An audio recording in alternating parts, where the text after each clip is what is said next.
Nitwa Thierry Bwitonzi, ndi umunyamwuga, ndi umwe mu burari muri koperative Akaranga k'u Burundi. Dusanzwe dufise icicaro muri Musée Vivant. Ubwe twatanguye koperative yatanguye mu 2019. Uvuga yuko icyumviro cyavuye hehe, abanyamyuga basanzwe bahari mugabo kure na kure. Mugabo baravuga yuko ukuboko kumwe kuriyaga ni kwimara ubugi, kandi nyamwigenda ko ntarimira impeshi. Dusanga umwimbu w'umuntu umwe cyo kimwe n'umwimbu w'abantu bangahe bagiye hamwe kandi bakoze ibitandukanye.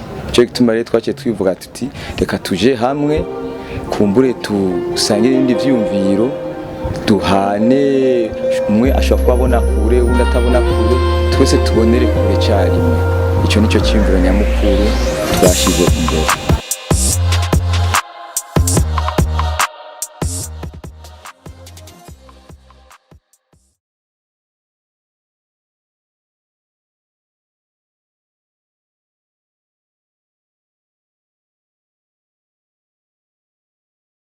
Misanzwe akenshi iyo bavuze koperative, uburyo bukunze kuba muco bita intererano. Ahandi hakunze kuva uburyo si kenshi ni kudodora ku muryango bagira neza. Mugabo umwanya munini twe dusanzwe tugikiremve twirasheko. Namwe muri twebwe intambanyi turi muri koperative imwe gusa, intambanyi ntizisa. Hariho nk'abantu mu gukora usanga ibikoresho bamwe biva hanze y'igihugu, abandi bivangaha mu gihugu, mugabo hose ugasanga ibiva hanze ibivangaha mu gihugu byose ntibitworohera kuronka. Kuko nta kigega cy'ibikoresho dukoresha bisanzwe bihari, urijya ukimara urabe yuko boshariza uburundi bwawe. Duhingura hari gihe usanga turi ku isoko, nimwe bavuga ati turi mu ihiganwa, kandi umukinyi yanka gutsindwa si umukinyi. Je ndashobora gutaha ntadandaje mugabo umutima wanje unezerewe, hari ibindi bintu naronse gusumba ayo mafaranga.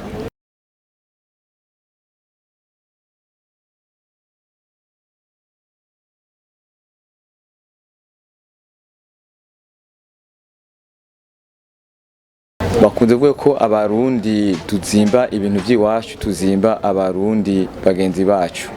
Baje bavuga ngo nta muntu araza yibarize umunyakaranga ngaha ati ikintu kigwa ngahe. Mugabo urumva ngo bavuga ngo ntaje numva umengo nta nyishu nziza irimo. Mugabo ugasanga ujya muntu avuga ngo yambaye ikintu cyo mu kindi gihugu, mbese kiri mu gaciro k'amadolari. Mugato bw'ici wacu gikoze mu bitoke, gikoze mu bwatsi, gikoze muki, ahubwo ujya nyene niwe agiha agaciro gake. Mbere je umunyakaranga nagiha agaciro gato, ya mugabo ujya wiwacu yahaye agaciro ikintu cyo hanze. Niho rero hakunze kuba intambanye. Tubwe kuvyo duhingura musanzwe muyihanishwa gurishwa, turagerageza kuraba kwipima ku bandi, turabe ivyo bakora n'ivyo dukora. Kumbe urashobora kuhakura kwicigwa. Tuba twaje kwishure musanzwe ushize imbere kudandaza, naho nyine go gushaka kudandaza nta umuntu umwe yanka amafaranga. Mugabo ikintu ca mbere twaje kwishure, ndashobora guhinyanyura mpereye ngaha nyene. Hashobora kuza umuntu akambaza wenyine akambira umukiriya akabari amiciyumviro ati burya iki kintu wari kugikora bucya wari kongera ko iki inata atongurira, ashobora kuvuga ati murakoze cyane, nico ndakishima.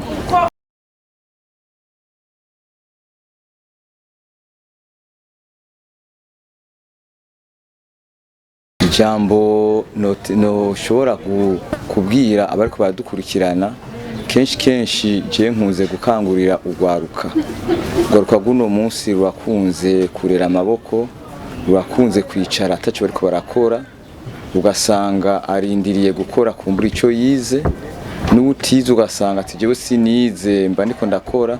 Twebwe imiryango iruguruye, turifuza yuko ubumenyi dufise twobusabikanya n'abandi, baze tungurana ubwenge. Hari byo bazi, hari byo tutazi, natwe hari byo tuzi nabo batazi, ni baze tungurane ivyumviro. Ako niko kajambo nyamukuru no babwira.